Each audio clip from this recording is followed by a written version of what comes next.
Welcome, everyone, and thank you for coming this evening. I'm Bonnie Oldham. I'm the Vice President of the League of Women Voters of Lackawanna County, and I'm also the chair of our annual essay contest. I'd like to introduce some of our members who are here with us this evening. League President Andrea Mulrine and her husband Larry, and Secretary-Treasurer Dan Schreffler. I would also like to thank the Jane Copas Women's Center of the University of Scranton for its ongoing co-sponsorship of this event and for supplying the refreshments this evening. I would also like to thank the students of the Women's Center for judging the essays. The League of Women Voters is a nonpartisan political organization that encourages informed and active participation in government, works to increase understanding of major public policy issues, and influences public policy through education and advocacy. Our chapter of the League accomplishes this through educational programs, services to voters, and by acting as a public watchdog of our government at work. In 2003, the Lackawanna League decided to hold an essay contest for students in honor of Women's History Month, which is celebrated in March. The theme of this year's contest was, "Our History is Our Strength." Our hope was that young people would learn how stories of women's achievements are integral to the fabric of history. The prizes that the essay contest winners will receive have all been donated. The Lackawanna County Department of Arts and Culture donated 2 gift baskets from the Trolley Museum. Other donations were received from Barnes & Noble, the Weinberg Memorial Library, and the University of Scranton Bookstore. I want to thank all of the sponsors for their donations. I also want to thank the Northeast Intermediate Unit number 19 for its assistance in getting the announcement about the essay out to all the schools. And I'd like to thank the teachers and the schools for getting the students involved in the essay contest, and to the families of the contest winners for their support. Special thanks to Mark Maglory for recording this program on ECTV. The essay contest was open to students in Lackawanna County in 2 categories, grades 7 to 9 and grades 10 to 12. The deadline for entries was March 1st, and the winners have been selected from each category. 3 winners have been selected from each category, and I'd like to call them to the podium one at a time to read their essays. We'll begin with the grade 7 to 9 category. The 3rd place winner, Sean Elise Tomlinson, is a student in Mr. Mullen's 8th grade class at the Northeast Scranton Intermediate School. Her essay is Rachel Carson.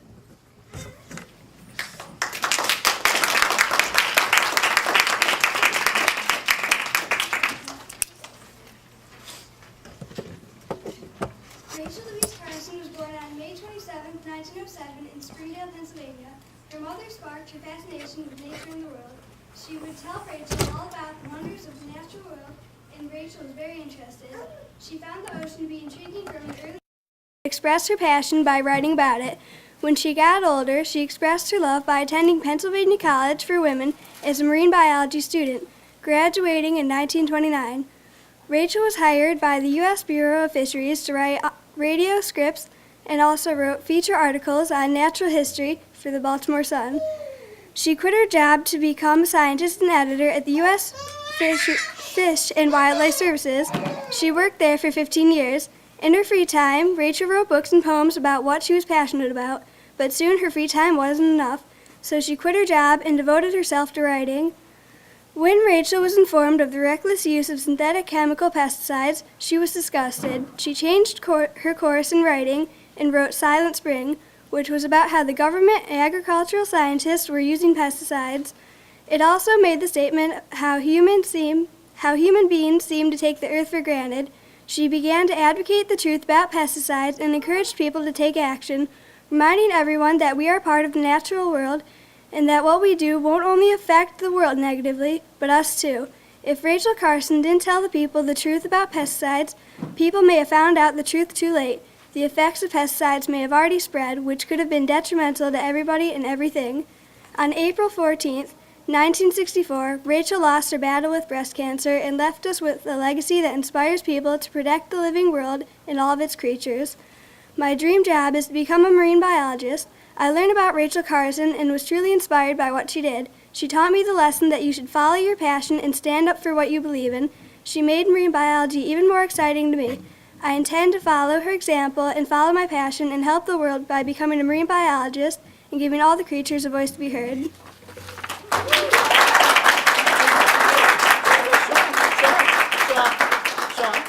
Sean?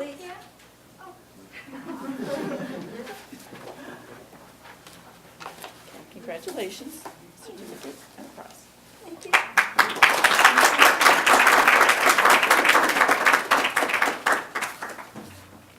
The second place winner in the grade 7 to 9 category is Taya Heller, a 7th grader in the North Pocono Middle School in Mrs. Roberto's class. Her essay is on Amelia Earhart.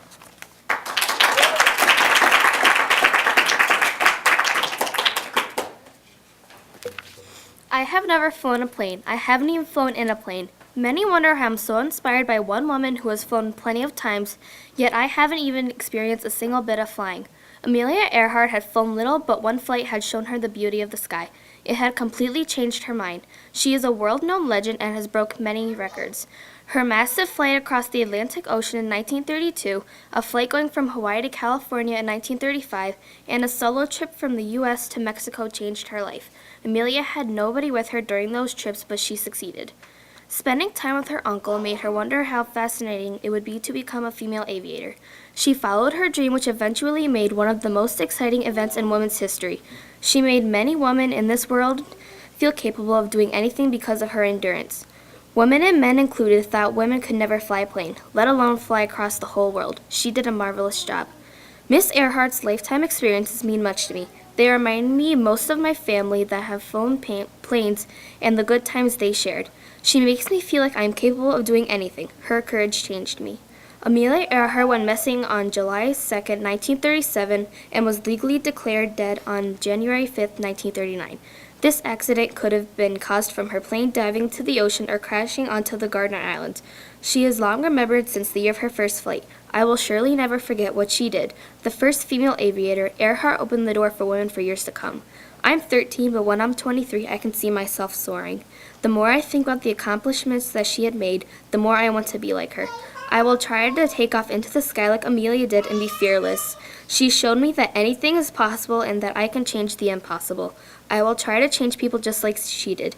It will take time, but I know one day I will fly just like Amelia did.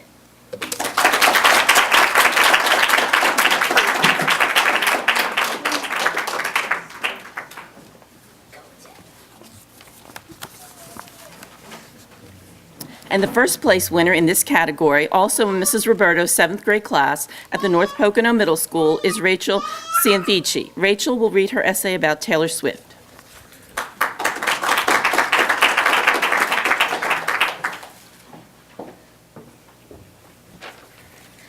Taylor Swift is a role model, not just to her fans, but to so many young musicians who want to sing or play guitar just like her.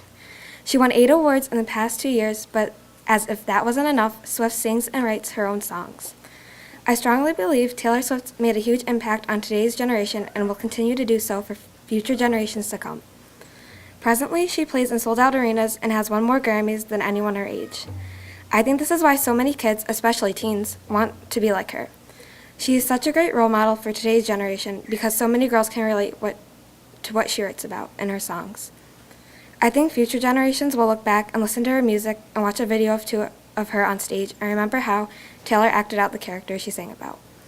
I predict the fans will want to immaculate her on how she sings and what she wears. She accomplished so much at the age of 21 by reaching out to young teens who enjoyed listening to her sing of heartbreak, boys, and school when she is playing guitar at the same time. Taylor has inspired me to play guitar, and because of one of her most famous sayings, people haven't always been there for me, but music always has, I never gave up on playing guitar or stopped following a dream of mine to tour the world someday and sing in front of thousands of people. Taylor has pushed me into playing guitar because when she plays on stage, she sounds amazing. Every time my fingers hit the strings on my guitar, that's when I feel nothing can stand in my way. Every song has a place that leads to something new. Thanks to Taylor, I have found the true meaning of becoming a musician.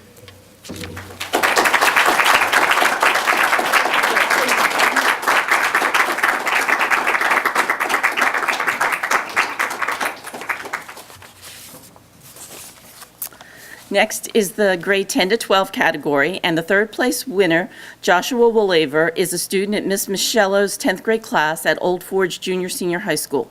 Joshua's essay is about Mary Edwards Walker.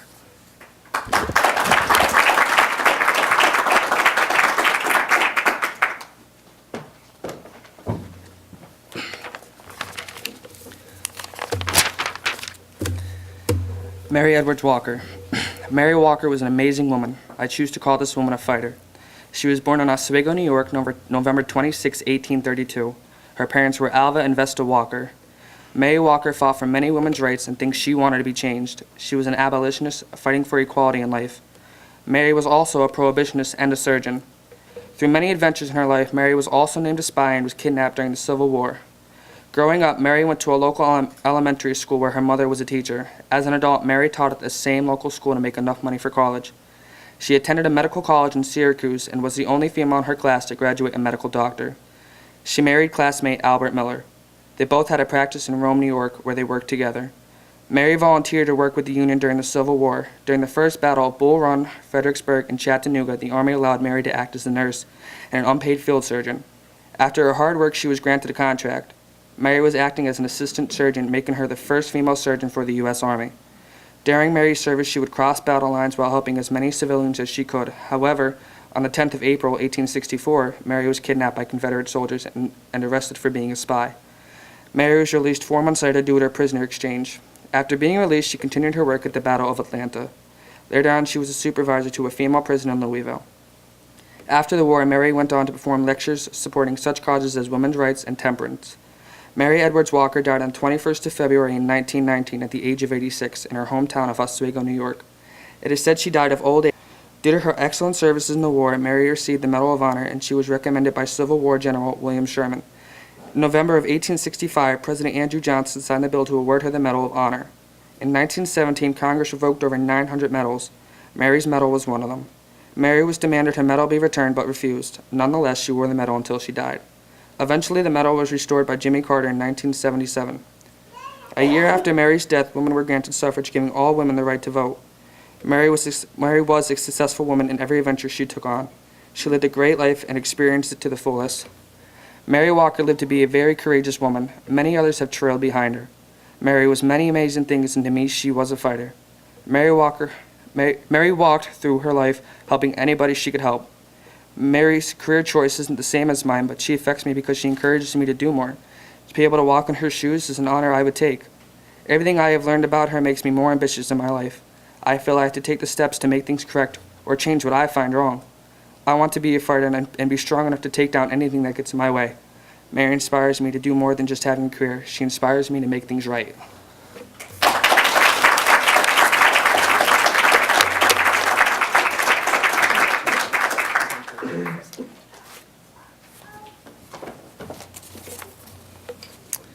The second place winner in the grade 10 to 12 category is Katie Fajardo, an 11th grader at Holy Cross High School in Mrs. Kanuick's class. Her essay is on Emily Bacon.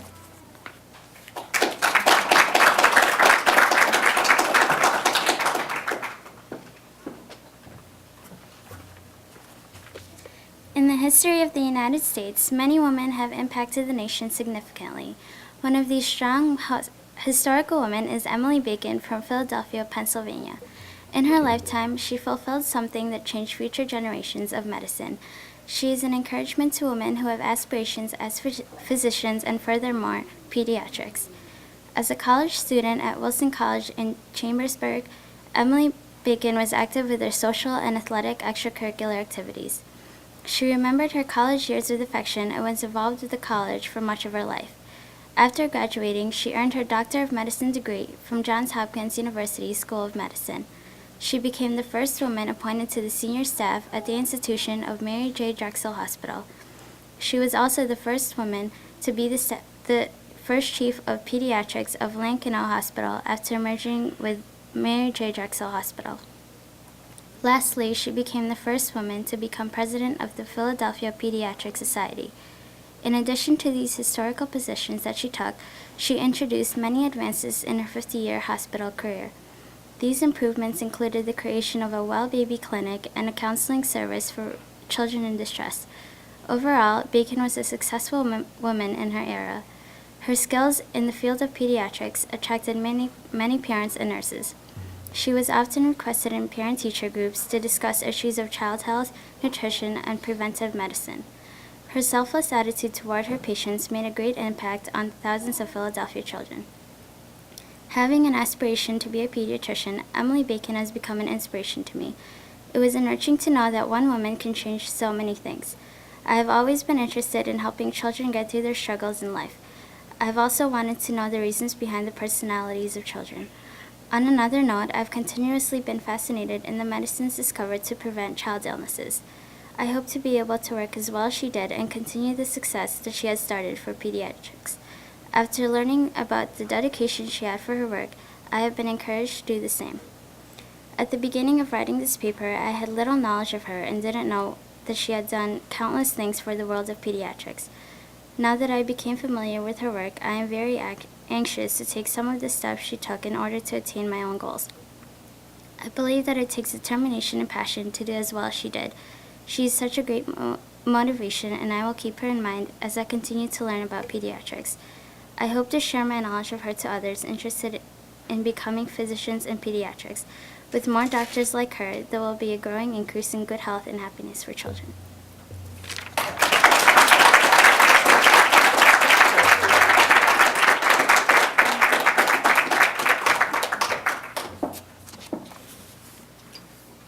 And the first place winner in this category, also in Mrs. Kanuick's 11th grade class at Holy Cross High School, is Marissa Perella. Marissa will read her essay about Helen Keller.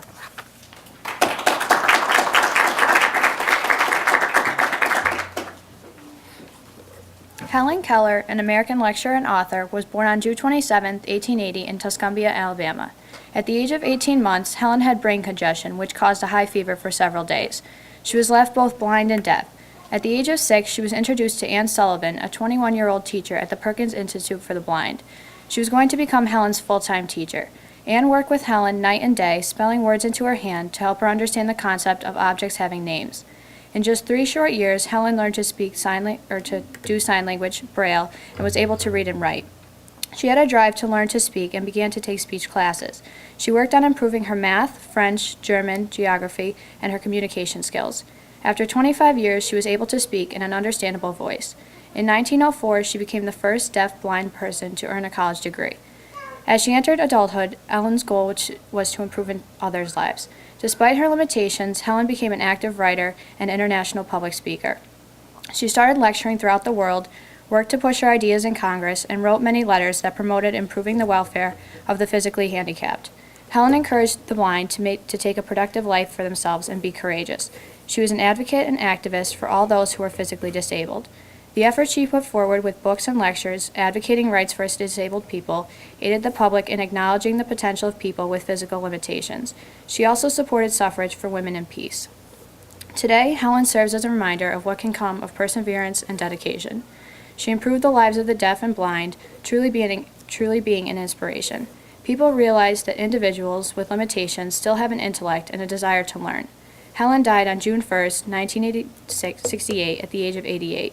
She left a lasting impression on those who had the opportunity to know her, and she continues to be an inspiration for the generations to come. Helen Keller inspired me to learn about the blind culture.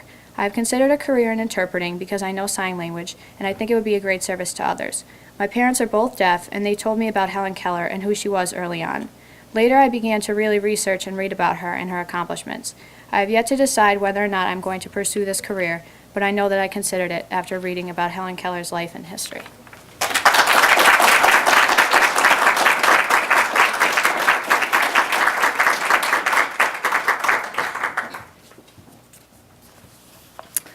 Students, thank you so much for sharing your inspiring essays with us. Once again, thank you all for participating in the League of Women Voters Essay Contest in celebration of Women's History Month. I would like to invite you, I hope the refreshments have arrived and they should be outside. And they are outside in the lobby. And the winners, would you come up on stage so we can get a group picture? Thank you all very much.